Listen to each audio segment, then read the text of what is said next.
Hello friends, middle digit 0 ఇచ్చినప్పుడు మనం square ఎలా చేయాలో తెలుసుకుందాం. ఇక 304 హోల్ స్క్వేర్ కదా, అయితే ఇక్కడ మిడిల్ డిజిట్ 0 కాబట్టి మేము 2 లైన్స్ డిఫరెన్స్గా రాసుకుంటాం. ఫస్ట్ ఇక్కడ 3 స్క్వేర్, ఇక్కడ 4 ఉంది కదా, 4 స్క్వేర్ ఇక్కడ లాస్ట్లో రాసుకుంటాం. మధ్యలో వచ్చేసి 3, 4, 2 ఈ 3 నెంబర్స్ని మల్టిప్లై చేయాలి. 3 ఇంటూ 2 ఇంటూ 4.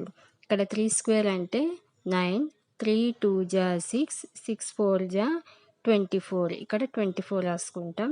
4 స్క్వేర్ జా అంటే 4 4 16 అనమాట. ఈ నంబర్స్ అన్నిటిని దగ్గరికి రాసేసుకుంటాం. 9 2 4 1 6 ఇది ఆన్సర్.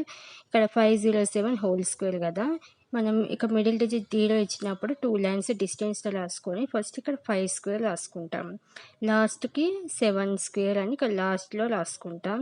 మధ్యలో ఏం చేస్తామంటే 5 7 2 ఈ మూడింటిని మల్టిప్లై చేస్తామన్నమాట.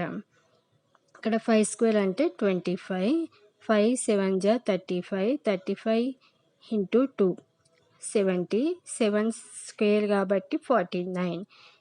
ఈ నంబర్స్ అన్నిటిని మనం ఒక దగ్గర కలిపి రాసిస్తాం. 25 70 49 ఇది ఆన్సర్ అనమాట. Thank you.